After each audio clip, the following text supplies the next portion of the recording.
अस्सलाम वालेकुम नाज़रीन, मैं हूं यम वाजिद। 7H न्यूज़ में आपका खैर मकदम है। शहर हैदराबाद में मौजूद हज हाउस में कई दफातर काम करते हैं। यहाँ कभी भी कुछ भी हो सकता है। ना यहाँ सिक्योरिटी के नाम पर कोई एहतियाती इक़दाम किए गए हैं और ना ही किसी किस्म का यहाँ कोई निज़ाम बाकी रहा है। अब यहाँ चोरियाँ भी होने लगी हैं। क्या है ये मामला, ये जानने के लिए देखिए हमारे नुमाइंदे जासिम जाबरी की ये रिपोर्ट। तेलंगाना वक्फ बोर्ड का दफ्तर नामपल्ली हज हाउस में काम करता है, जहां रोज़ाना हज़ारों अफराद आते हैं और यहां आने वाला हर फर्द मुलाजिमीन की कोताहियों, लापरवाहियों का जिक्र ज़रूर करता मिलेगा।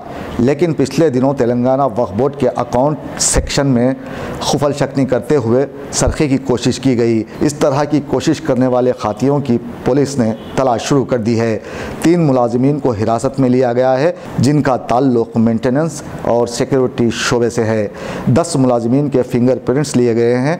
पुलिस जब तहक़ीक़ात कर रही थी तो मुलाजिमीन को खौफ के आलम में देखा गया। अब यहाँ सभी जानते हैं कि आला ओहदेदार जराइम की अंजामदही के बाद ही होश में आते हैं। ऐसा ही कुछ सदरनशीन वक्फ बोर्ड मोहम्मद सलीम ने किया। इस वाक़े के बाद उन्होंने CEO मन्नान फ़ारूक़ी के साथ सिक्योरिटी मसले का जायज़ा लिया और फिर आज एक नई खबर हमें यह मिली है कि हज हाउस में वक्फ बोर्ड के एक मुलाजिम ने अब्दुल जब्बार नामी शख्स से 60,000 रुपये रकम लेते हुए वादा किया था कि उसे हज वॉलंटियर्स की हैसियत से सऊदी अरब रवाना करेगा। ये तमाम वाक़यात सुनने के बाद अवाम का यही ख्याल है कि अब हज हाउस में मौजूद दफातर बदउनवानियों का अड्डा बन गए हैं। हम पुलिस पिकेट बिठाएंगे, यहाँ पर DG साहब को भी लेटर लिखेंगे।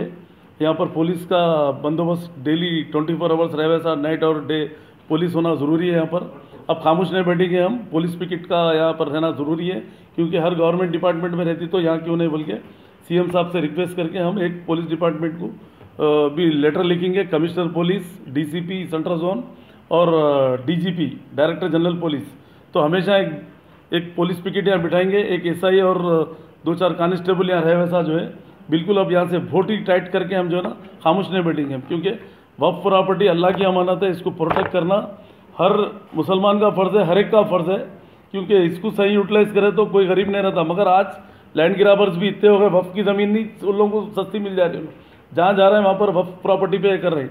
मगर मेरी भी एक सोच एक ऐसी है, सोच है मेरी कि आप लोगों का फाइनल आर्डर नहीं है, जहाँ जहाँ भी वक्फ की ज़मीन है नामनल किराए पे गरीबों को जो है ना हमारे बोर्ड मेंबरों से डिस्कस करके CM साहब के मशवरे से CM साहब को भी एक तजवीज़ रखेंगे हम।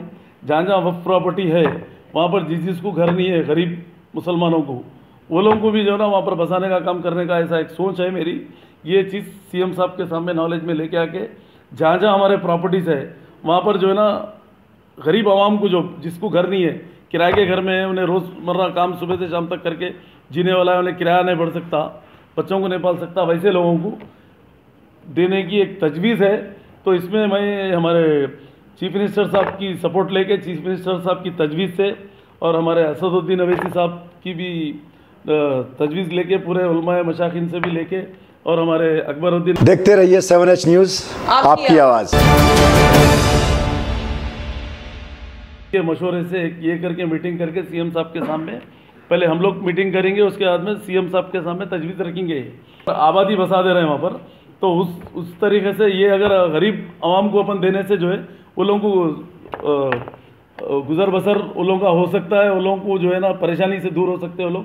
ऐसे कई हज़ारों एकड़ लाखों एकड़ ज़मीन है हमारी, उसको हम बचाने का काम भी कर सकते हैं, गरीब आवाम को दे सकते हैं, क्योंकि वक्फ प्रॉपर्टी अल्लाह की अमानत है। इसको इसलिए 100 रुपये 50 रुपये ऐसे किराए पे जो है ना देने की एक तजवीज़ ऐसा रख के, वो पहले बोर्ड मेंबर्स असद साहब और अकबर साहब और ये डिप्टी चीफ मिनिस्टर साहब, ये सब लोग हम लोग बैठ के एक तजवीज़ ये रख करके सोच के AK खान साहब को भी लेंगे उसमें, ये दाना किशोर साहब, ये सब लोग एक बड़ी मीटिंग बुला के ये लोग को जब भी टाइम में बात करके जो है ना ये काम एक करने का मेरे दिमाग में आ रहा है। क्योंकि हम रात दिन, कल भी जो है ना 12-1 बजे रात तक, कल 11 बजे रात तक गुडला बेगमपेट में हमारे पूरा स्टाफ था वहाँ पर, क्योंकि वक्फ प्रॉपर्टी पे कब्जे चल रहे हैं मतलब। और जाके टास्क फोर्स क्या करेगा, और वहाँ पर पुलिस साथ नहीं दी, वहाँ पर नियाते बोल के बोले गए थे पुलिस वाले, आर्डर लेके आओ बोल के।